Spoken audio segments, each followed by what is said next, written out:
É impressionante como nos dias de hoje a gente ainda consegue perceber que tem muita gente contra capitalismo, contra livre mercado, demonizando lucratividade, como se fossem coisas erradas, como se fossem crimes. Mas na realidade foram graças a todos esses elementos que o ser humano conseguiu desgarrar da pobreza, conseguiu sair da condição natural que todo ser humano foi colocado desde sempre, que é a pobreza, justamente para conseguir alçar novos voos, conseguir progredir na vida. E isso tudo aconteceu após a Revolução Industrial. Então vamos conversar um pouquinho hoje sobre como que o socialismo não tem como dar certo. Você que está vendo esse vídeo deve estar pensando assim, Rafael vai falar do PT, que roubou, que não sei o quê, que nunca tem como dar certo porque é uma quadrilha, não sei o quê. Não, não é bem assim, não é sobre isso que eu vou abordar hoje. Na realidade, esse é um problema também que a gente vive aqui no Brasil, mas não é exatamente sobre isso. E se você ainda não está inscrito no canal, por favor, se inscreva, ative o sininho para receber as notificações, curta o vídeo, compartilhe com os amigos, isso ajuda demais a manter o trabalho. Então, como eu falei no início do vídeo, pessoal, a pobreza e a miséria fazem parte da natureza humana.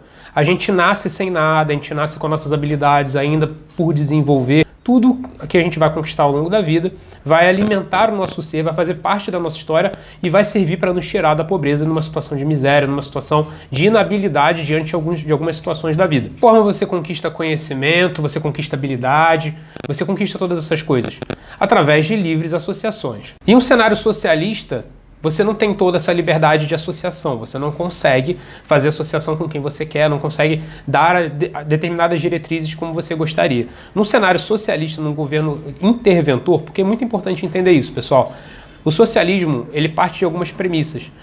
E uma delas, que é muito importante, uma característica crucial, é o intervencionismo do Estado. Ou seja, o Estado fazendo um planejamento central, onde ele vai dar as diretrizes, ele vai decidir o que deve ser produzido, até onde determinada produção pode ir, qual que são as taxas de juros que podem ser empregadas, qual que pode ser o preço praticado.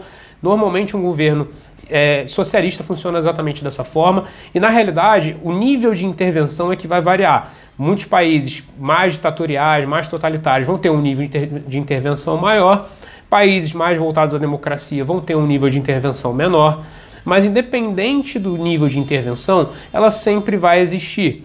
E ela existindo, é aí que mora o problema. É na hora que o governo começa a se meter nas coisas da sociedade, tanto no que diz respeito a livres iniciativas, livres associações e mercado, que ele começa a interferir na economia e isso de forma artificial começa a mudar um pouco o cenário. Então vamos entender um pouquinho através de exemplos como que funcionaria, como seria uma situação, tanto no capitalismo quanto no socialismo. Muito importante a gente entender que os bens são escassos, ou seja, eles têm uma quantidade finita e uma hora eles acabam. Não necessariamente existem quantidades de bens para todo mundo em qualquer local. Existem quantidades de bens que às vezes vão ser pouca para uma sociedade e outras que vão ser muito. E é justamente essa relação de demanda e oferta que o capitalismo usa para se basear, para poder alocar os recursos. E a forma de mensurar o valor de cada bem é através dos preços. Então os preços são muito importantes para que a gente possa entender quanto que vale determinado produto, qual que é o custo dele, qual que é o valor dele para aquela sociedade de acordo com a demanda que ela necessita daquilo. É óbvio que todo produtor precisa conhecer o mercado para quem ele vende, isso é evidente. Mas mesmo não conhecendo tão bem assim, o preço é capaz de nos dar muita coisa, nos dar muita informação. Às vezes a gente não enxerga o preço como informação, mas ele é como se fosse um pedacinho de papel com uma informação ali, onde ele consegue registrar para a gente o que está acontecendo em determinados lugares onde você está vendendo. Então, por exemplo, se eu vendo, por exemplo, batata, sou um produtor de batata, e eu tenho lá tenho dois lugares de atuação. Um eu consigo vender por R$3 o quilo, o quilo do saco, e o outro eu consigo vender por R$4.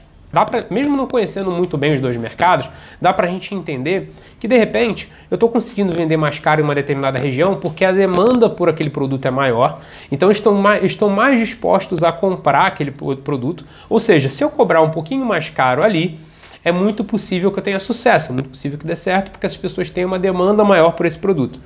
Se eu vender por esse mesmo preço numa outra região, talvez eu não tenha o mesmo sucesso, porque a demanda não vai ser tão alta assim. O poder aquisitivo das pessoas daquela região talvez não sejam tão consideráveis dessa forma, não sejam iguais ao outro. Então isso tudo é avaliado e o mercado ele meio que se autorregula dentro dessa situação. Ele se autoajusta em relação a isso. Então tem lugares que você vai conseguir vender mais caro, tem lugares que você vai conseguir vender mais barato.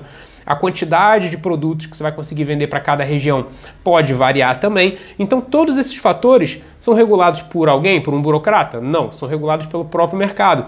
Não tem como o Estado entender de todos os mercados e de todas as situações e peculiaridades de cada região para entender quais que são as demandas, até porque as demandas elas são voláteis, elas podem mudar a todo momento. Hoje determinada população demanda tal produto, amanhã pode ser que ela mude, que, sei lá, metade das pessoas virem vegetarianas e mude tudo que antes era comerciado lá.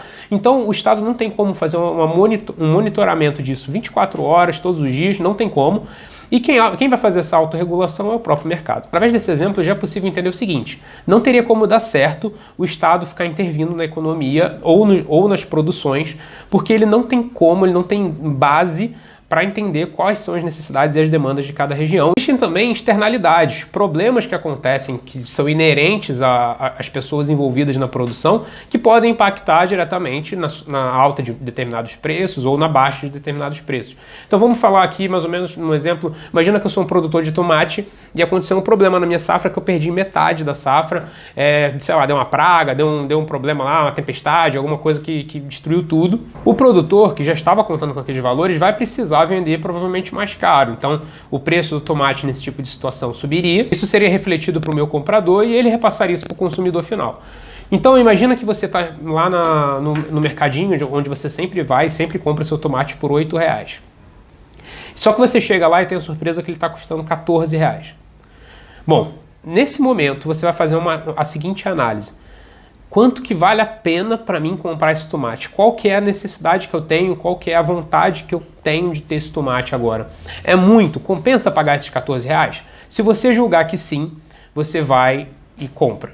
Se você julgar que não, você não compra, vai comprar outro produto, ou você pode simplesmente diminuir a quantidade. Eu estou acostumado a levar 5 tomates, em vez de levar 5 eu vou levar 3, porque é o que cabe no meu orçamento e eu vou me virando com isso. O mercado se autorregula. As pessoas elas têm discernimento e elas têm responsabilidade sobre seus próprios atos, onde elas vão tomar inevitavelmente, mesmo sem entender o que aconteceu com o mercado de tomate. Ela nem sabe por que aumentou tanto o preço assim. Na cabeça dela, ela pode até estar pensando, pô, caramba, acho que o dono desse mercado está querendo lucrar mais, alguma coisa assim.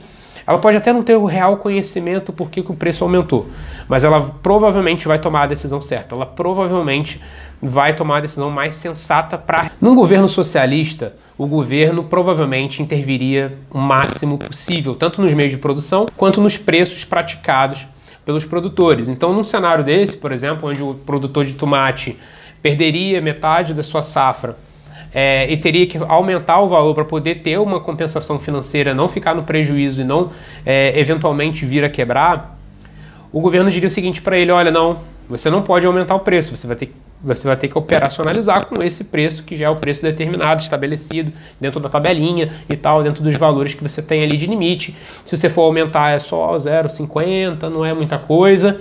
Então você não pode fazer esse aumento que você está querendo fazer. O produtor repassa isso para o comprador dele, o comprador repassa para o consumidor e não existe uma interferência de valores. O problema passa a ter uma intervenção artificial, onde você perde a noção do que é demanda, o que é oferta e inevitavelmente alguns problemas vão acontecer. Primeiro, alguns produtores vão ter muito prejuízo e vão precisar parar de produzir, você vai começar a ter um problema a nível de produção.